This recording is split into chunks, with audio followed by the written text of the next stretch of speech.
Kumusta po itong maligayang pagdating sa Revealing Revelation, ang channel ng propesya ng Biblia na tumutugon sa kaibuturan ng mga misteryo ng propesiya. Ako si Alan Dubre, and kung may natutunan ka sa aming mga turo, huwag kalimutang mag-like, share at mag-subscribe.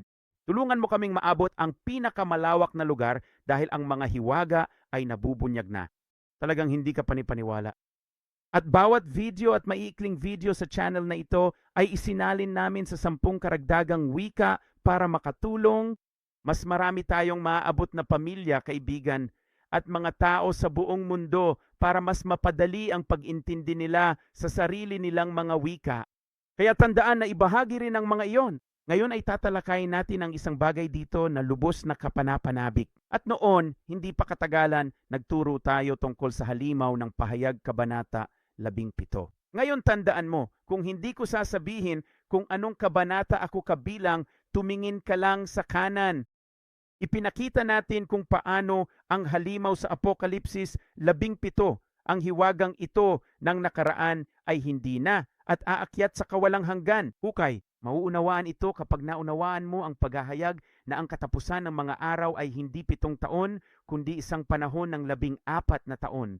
Tayong lahat ay tinuruan mula sa Ebanghelyo ni Mateo at gumamit lang tayo ng ilang Marcos at Lucas upang punan ang mga puwang sa Mateo. Ngunit mayroong 3 magkakaibang kwento na nangyayari, sina Mateo, Marcos, Lucas, sa ang wakas ay naging Lucas, Marcos, Mateo bago ang trib, kalagitnaan ng trib, pagkatapos ng trib, bago ang trib ni Lucas. 7 taon ang mga tatak para kay Marcos at pagkatapos ay sa kalagitnaan ng tribo ng dakilang karamihan. At pagkatapos ay 7 taon para sa bahagi ni Mateo na siyang 7 taon ng mga paghatol ng trumpeta. At pagkatapos ay ang pagbabalik ng Panginoon. May 3 bahagi sa bundok ng mga olibo pababa.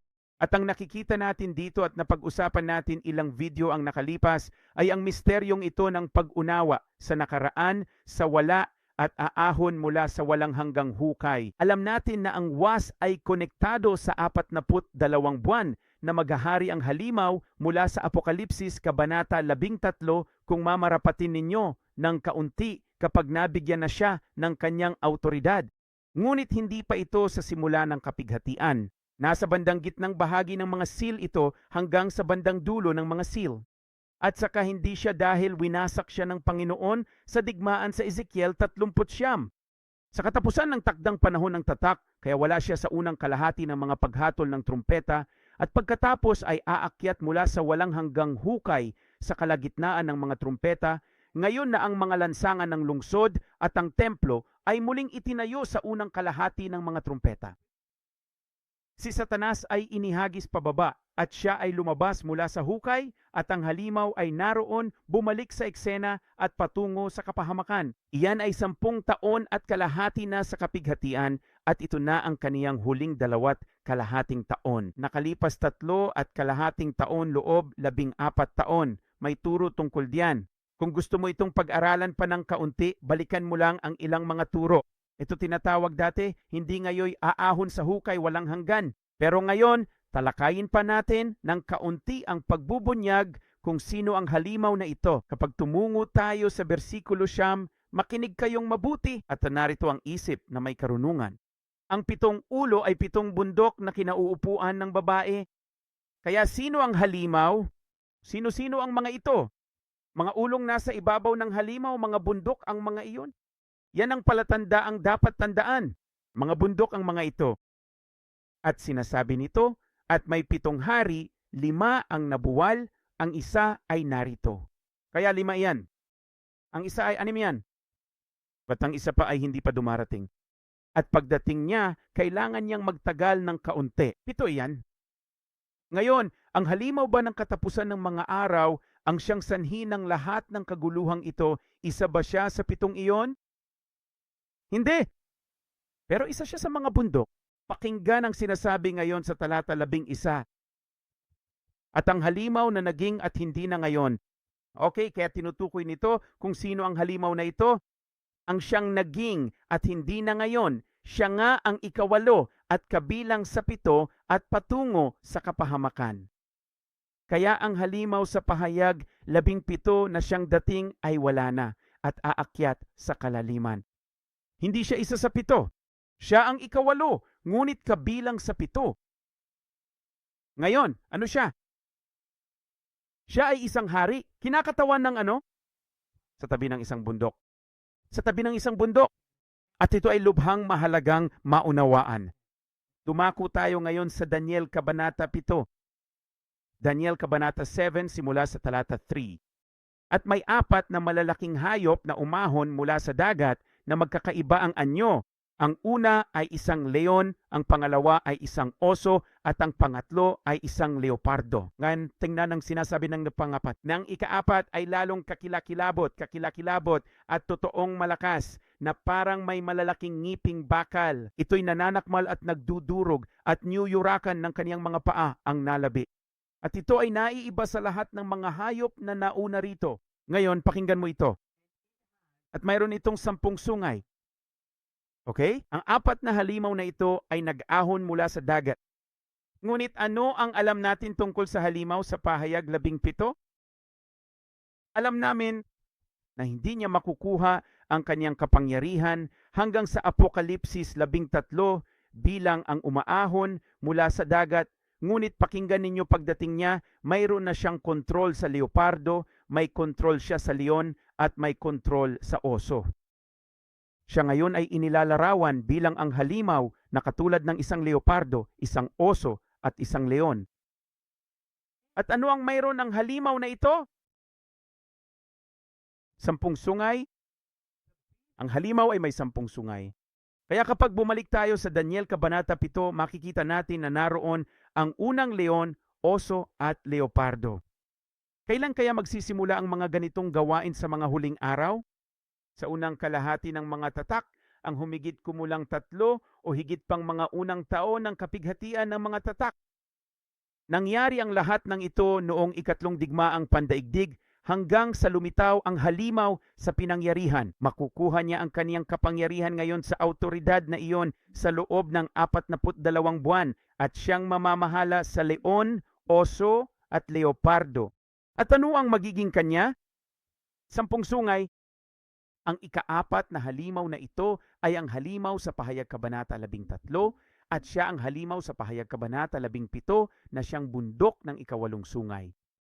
Hayaan mong ipaliwanag ko, panoorin ito. Kung pupunta tayo sa Daniel Kabanata 7, narito tayo sa ika-4 na halimaw.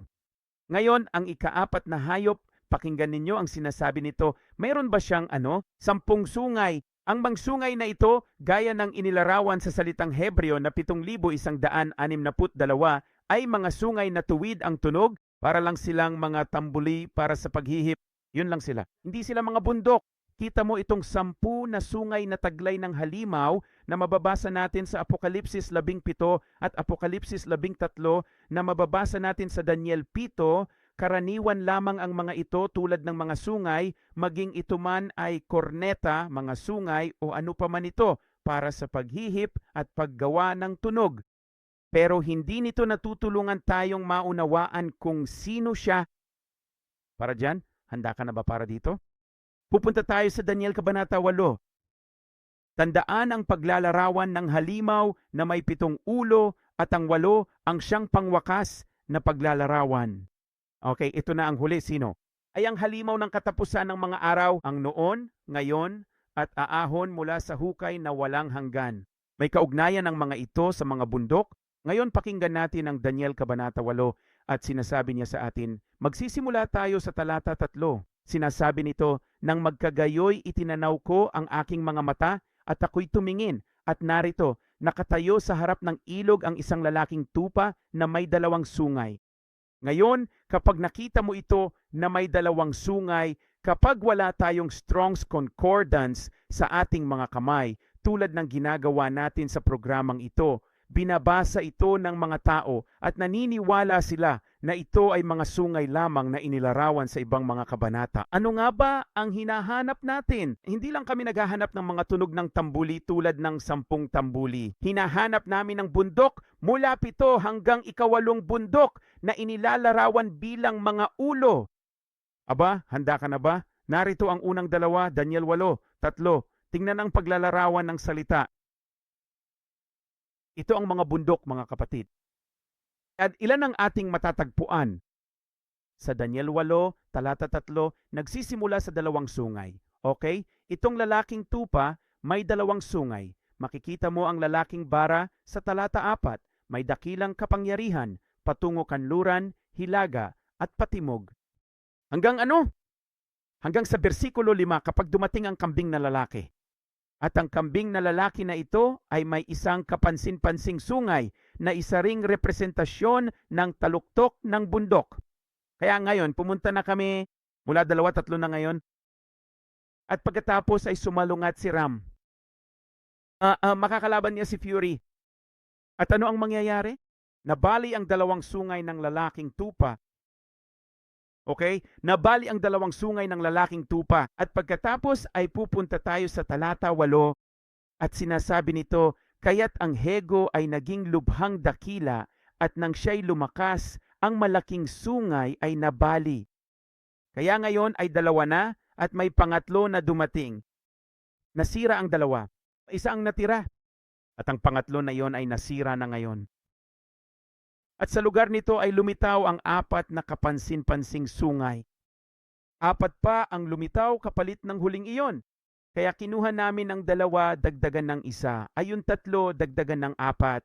Ayun 7. At alam natin ito mula sa kasaysayan, tama ba? Ngunit mauulit ito sa isang tipolohiya sa darating na panahon. Ito ang sagot sa pahayag 17. At ang ikawalong hayop na ito na siyang ika-4 na hayop ng Daniel Kabanata 7. Ito ang halimaw sa pahayag Kabanata 13, ang may 10 sungay. Pakinggan mo ito. Ang mga sungay na ito sa Daniel 8, ang mga ito ay mga sungay sa tuktok ng bundok. Hindi sila yung tipong mga sungay na tumutunog ng trompeta. Sila ang mga bundok ng pahayag 17, 2, tapos pangatlo, at pagkatapos ay 4. Ngayon, pakinggan mong mabuti ang talata 9. At mula sa isa sa mga iyon ay lumabas ang isang maliit na sungay na siyang napakahusay. Ang maliit na sungay na ito ay hindi ang maliit na sungay sa Daniel 7. Ang maliit na sungay na ito ay ang 8 sa 7 sa Daniel, pasensya na, ng pahayag, Kabanata 17. Narinig nyo ba yan, mga kapatid? Nakita mo ba ang pinagdaanan natin? Ang 7 sungay na nabanggit hanggang sa 8 na isang maliit na sungay mula sa 7, sila ay lahat ay inilarawan bilang mga bundok. Ito ang hiwaga ng pahayag Kabanata 17 na may karunungan na ang 7 ulo ay 7 bundok at ang 8 ay mula sa 7. At siya ang nakaraan at wala na at aahon mula sa hukay na walang hanggan. At sa Daniel Kabanata 7, iyan mismo ang nakikita natin. Bilang ang ika-4 na halimaw na lumabas mula sa dagat, na siyang halimaw na lumabas mula sa dagat mula sa pahayag, Kabanata 13, kapag nakuha niya ang kaniyang kapangyarihan sa loob ng 42 buwan. At sa hindi kapani-paniwalang kapangyarihang iyon, kinuha niya ang kapangyarihan ng leon, oso, at leopardo. At mayroon siyang 10 sungay sa kanyang ulo. At ito ang mga sungay ng korneta, ang mga sungay na tumutunog na pinag-uusapan natin.